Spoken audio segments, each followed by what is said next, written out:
बिस्मिल्लाहिर्रहमानिर्रहीम अस्सलामु अलैकुम वरहमतुल्लाहि वबरकातुहू। नाज़रीन, आप देख रहे हैं दुनिया मेरे आगे यूट्यूब चैनल और मैं हूं गुलाम नबी मदनी।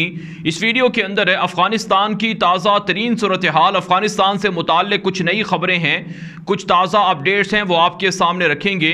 अफ़गान तालिबान ने कौन कौन से इलाकों में मज़ीद कार्रवाइयाँ की हैं, कहाँ पर तालिबान को काबुल फ़ौज के ख़िलाफ़ फ़तह मिली है, यह आपको इस वीडियो के अंदर बताएंगे। अफ़गानिस्तान का नक्शा आपको दिखाएंगे, नक्शे की मदद से आपको बताएंगे कि अफ़गान तालिबान की फतूहात कौन कौन से इलाकों की तरफ बढ़ रही है और अब तक के अफ़गान तालिबान ने कहाँ कहाँ पर अफ़गानिस्तान में कब्ज़ा कर रखा है। तो नक्शे की मदद से इस वीडियो के अंदर आप अफ़गानिस्तान की मौजूदा सूरत हाल भी समझ सकेंगे। इसके अलावा नाज़रीन, एक और इंतहाई अहम खबर है कि काबुल हुकूमत जो अशरफ गनी के मातहत चल रही है, जिसे अमरीका नेटो सपोर्ट कर रहा है, इसके अंदर शदीद इख्तिलाफ़ात हो गए हैं और ये इख्तिलाफ़ात इस कदर ज़्यादा हो चुके हैं कि एक दूसरे का तख्ता उलटने की कोशिशें हो रही हैं। अशरफ गनी की हुकूमत के अंदर कौन किसका दोस्त है, कौन किसका दुश्मन है और इख्तिलाफ़ात से किसको क्या नुकसान होगा, ये आपको इस वीडियो के अंदर बताएंगे। लेकिन आगे बढ़ने से पहले हमेशा की तरह इस वीडियो को लाइक करें, दोस्तों के साथ नशर करें, अपनी राय कॉमेंट के ज़रिए से ज़रूर पहुँचाया करें और साथ साथ हमारे ट्विटर अकाउंट दुनिया मेरे आगे और गुलाम नबी मदनी को भी लाजमी फॉलो कर लें। सबसे पहले नाज़रीन, बात कर लेते हैं अफ़गान तालिबान की ताज़ा फतूहात और ताज़ा कार्रवाइयों की।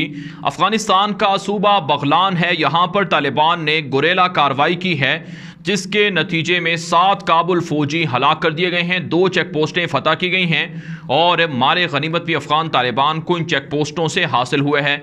इसके अलावा अफगान तालिबान ने जो एक और बड़ी कार्रवाई की है वो सूबा हिरात के अंदर की है। यहाँ का डिस्ट्रिक्ट चिश्त है, जिसमें तालिबान ने गुरेला कार्रवाई की है, हमला किया है। 4 कमांडोज फौजी हलाक कर दिए गए हैं, जबकि 8 जख्मी बताए जाते हैं। आप जानते हैं अफगानिस्तान के सूबा हिरात के डिस्ट्रिक्ट चिश्त के अंदर काबुल हुकूमत को भारत ने तकरीबन $280 मिलियन की लागत से सलमा डैम भी बनाकर दिया था। अफगान तालिबान ने इस पर भी कब्जा कर लिया है। तो भारत की बनाई हुई चीज़ों पर तालिबान का कब्जा है और भारत ने जो इन्वेस्टमेंट की थी वो एक तरह से अफगानिस्तान के अंदर ज़ाया हो गई है। ये अफगान तालिबान की एक बड़ी स्ट्रेटजी है और बड़ी कामयाबी है। इसके अलावा नाज़रीन, अफगान तालिबान के सामने सूबा हिलमंद के अंदर तकरीबन 18 काबुल पुलिस एहलकार सरेंडर हुए हैं और कई चेक पोस्टें तालिबान को यहाँ पर हासिल हुई हैं। माल गनीमत में रेंजर गाड़ियाँ और इसी तरह से टैंक और दीगर छोटा बड़ा असलहा तालिबान को हासिल हुआ है। तो अफगान तालिबान के मुख्तलिफ सूबों के अंदर मुहासरे जारी हैं, जिनमें कंधार है, कापिसा है, गजनी है, हिलमंद है, नंगरहार है, खोस्त है, नूरिस्तान है, निमरूज़ है, हिरात है और बखलान है और दीगर सूबे हैं, जहाँ पर तालिबान की जो मुहासरा है, जो स्ट्रेटजी है, ये कामयाब हो रही है और काबुल फ़ौजें हथियार डालकर या तो सरेंडर हो रही हैं या फिर शिकस्त खा रही हैं। अब नाज़रीन, आपको अफ़गानिस्तान की मौजूदा सूरत हाल समझाने के लिए नक्शे दिखाते हैं। इन नक्शों की मदद से आपको अंदाज़ा होगा कि कैसे अफ़गान तालिबान की फतूहात बढ़ रही हैं और कैसे अफ़गान तालिबान अफ़गानिस्तान की जो मौजूदा जो इलाके हैं उन पर कब्ज़ा कर रहे हैं। नाज़रीन, ये नक्शा आप देख रहे हैं, ये साल 2017 का नक्शा है। जो साल 2017 के अंदर है, जो अफ़गानिस्तान की सूरत हाल थी वो कुछ इस तरह से थी जो इस वक्त आप हमारे इस स्क्रीन के ऊपर नक्शे में देख रहे हैं। इस नक्शे की मदद से नाज़रीन, आपको जो रेड कलर के इलाके नज़र आ रहे हैं, ये वो इलाके हैं जो अफ़गान तालिबान के कंट्रोल में थे 2017 में, यानी आज से 3.5 साल पहले। तो इससे आप अंदाज़ा लगा सकते हैं कि अफ़गानिस्तान के इक्का दुक्का इलाकों के अंदर महज तालिबान का कंट्रोल था। यानी आप यूं कह सकते हैं कि दर्जन भर इलाके होंगे या ज़िले होंगे जिन पर शायद तालिबान का मुकम्मल कंट्रोल हो। तो 2017 में जो काबुल फ़ौज थी, ये आप दूसरा जो कलर देख रहे हैं, ये गवर्नमेंट के कंट्रोल के इलाके हैं और इसके अलावा जो दीगर जो हल्का जो कलर है, ये आपको नज़र आ रहा होगा, ये कंटेस्टेड जो एरियाज़ थे ये वो हैं। तो जो रेड कलर के इलाके हैं, इसमें आपको अंदाज़ा हो गया होगा कि अफ़गान तालिबान के पास बहुत थोड़े से इलाके थे, जबकि काबुल हुकूमत के पास से उस वक्त भी ज़्यादा इलाके थे। अब नाज़रीन, आपको एक और नक्शा दिखाते हैं। ये नक्शा मौजूदा नक्शा है जो इस वक्त आप हमारी स्क्रीन पर देख रहे हैं। इसमें जो अफ़गान तालिबान के कंट्रोल में इलाके हैं ये रेड कलर के हैं। आपको अंदाज़ा हो रहा होगा कि कैसे अफ़गान तालिबान तेज़ी से फैले हुए हैं और कैसे उनके पास ये इलाके आए हैं। और इसमें नाज़रीन, गवर्नमेंट के इलाके आपको कम नज़र आ रहे होंगे और जो कंटेस्टेड हैं, जहाँ पर लड़ाई है, तो कंटेस्टेड का मतलब ये है कि यहाँ मुकाबला हो रहा है और तालिबान का पलड़ा भारी है। तो इस एतबार से अफ़गानिस्तान का अक्सर और बेशतर इलाका इस नक्शे के अंदर तालिबान के मातहत है, तालिबान के कंट्रोल में है। अब नाज़रीन हम एक और नक्शा दिखाते हैं। ये आप मुख्तलिफ नक्शे देख रहे हैं कि 9 जुलाई को तालिबान के पास थोड़े इलाके थे, फिर 19 जुलाई को तालिबान ने महज 10 दिनों के अंदर कई इलाके फतह करके मगरब के अंदर ईरान के साथ मुल्हिका बॉर्डर पर इस्लामी इमारत के झंडे लहरा दिए। इसी तरह से 12 जुलाई का एक नक्शा है और फिर 19 जुलाई का है। तो इससे भी आपको अंदाज़ा हो गया होगा कि अफ़गान तालिबान कितनी तेज़ी से फतूहात समेट रहे हैं और कितनी तेज़ी से इस्लामी इमारत के झंडे लहरा रहे हैं। तो यह अफ़गान तालिबान की कामयाब स्ट्रेटजी है जिसके ज़रिए से अफ़गान तालिबान अफ़गानिस्तान के असल हुक्मरान बन रहे हैं।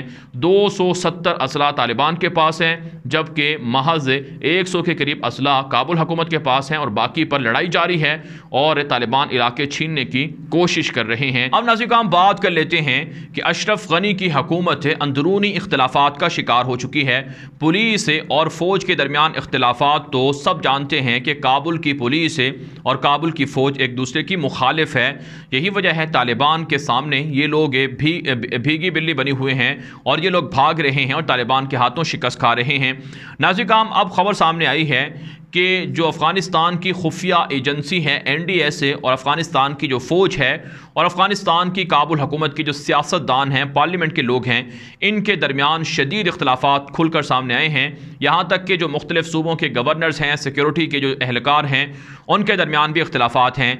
जो अफ़गानिस्तान की अशरफ गनी हुकूमत का नेशनल सिक्योरिटी एडवाइज़र मुहिबुल्लाह है, इस पर सारे लोग तपे हुए हैं। सब लोग इससे एक तरह से इख्तिलाफ़ कर रहे हैं कि मुहिबुल्लाह ने पूरे अफ़गानिस्तान की हुकूमत को या पूरे अफ़गानिस्तान के जो सूबों के गवर्नर हैं उनको अपना ग़ुलाम बना रखा है और ये लोग मौजूदा हालात का ज़िम्मेदार है। नाज़रीन इस हवाले से पार्लियामेंट की कमेटी बराए दाखिली सिक्योरिटी के जो सरबराह हैं, जिनका नाम खान आगा है, इनकी रिपोर्ट, इनके हवाले से रिपोर्ट छपी है तुलु मीडिया के अंदर भी, जिसमें यह कहा गया है कि इस शख्स ने, खान आगा ने इल्ज़ाम लगाया है कि मौजूदा सूरत हाल का ज़िम्मेदार ये मुहिबुल्लाह है। अशरफ गनी को इसे बरतरफ करना चाहिए। ये फ़िरौन बना हुआ है और इसने सब इदारों को अपना ग़ुलाम बना रखा है। इसका जो रवैया है, इसकी वजह से कई सूबों के अंदर तालिबान को फतह हुई है और काबुल फ़ौज को शिकस्त हुई है।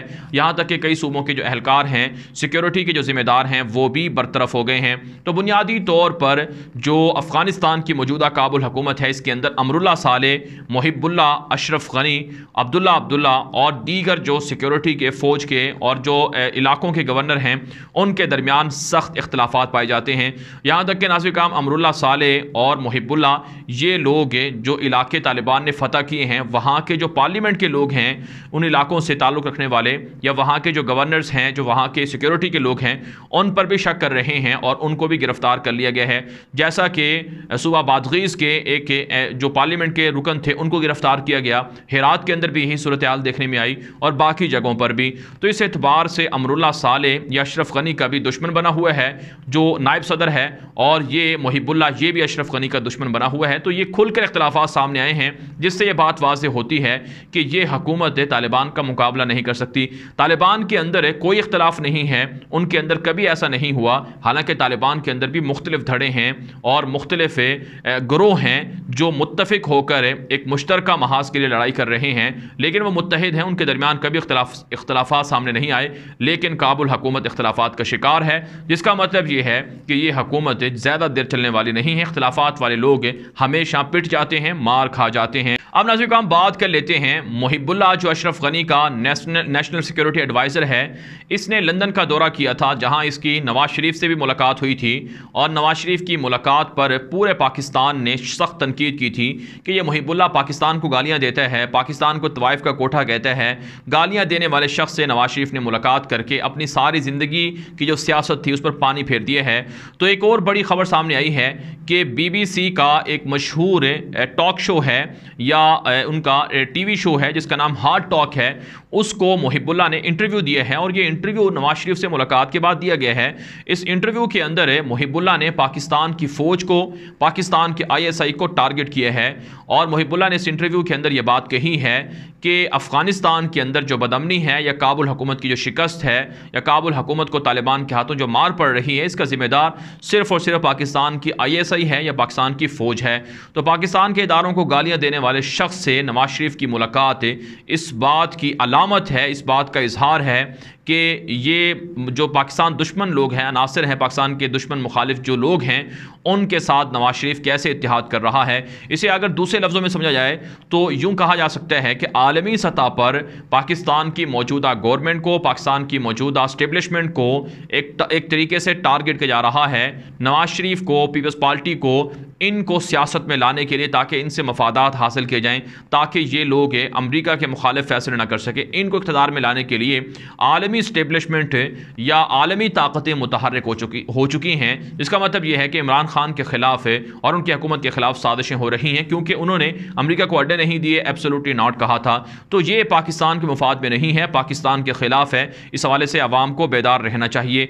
नाज़रीन, हम एक और खबर बात कर लेते हैं। ये खबर है नेटो के सरबराह हैं जिनका नाम स्टोलनबर्ग है। उन्होंने अशरफ गनी से मुलाकात की है और अशरफ गनी से मुलाकात के अंदर नेटो की भरपूर सपोर्ट की यकीन दहानी कराई है कि अमरीका और नेटो इनखला के बावजूद अशरफ गनी की मदद जारी रखेंगे। अशरफ गनी तालिबान के हाथों जो शिकस्त है इस पर चीखो पुकार कर रहा है और अमरीका और नेटो से कह रहा है कि आप हमें जंगी जहाज़ दें, हमारे साथ मदद करें, काबुल एयरपोर्ट से तालिबान पर हमले करवाएं और साथ साथ हमें पैसे भी दें। लेकिन ये दोहा एग्रीमेंट की वायलेशन भी है और तालिबान इसका सख्त जवाब भी देंगे। अफगान तालिबान ने वाज़े और दो टोक अंदाज में ऐलान कर दिया है। तो अफगानिस्तान के हवाले से अब तक की ताज़ा तरीन अपडेट्स जो आपके सामने रखी गई हैं, इस हवाले से अपनी राय कमेंट के जरिए से ज़रूर पहुंचाएं और इस वीडियो को दोस्तों के साथ नशर भी कर लें, लाइक भी कर लें। अब तक के लिए इतना ही, इजाज़त दीजिए। अल्लाह हाफ़िज़।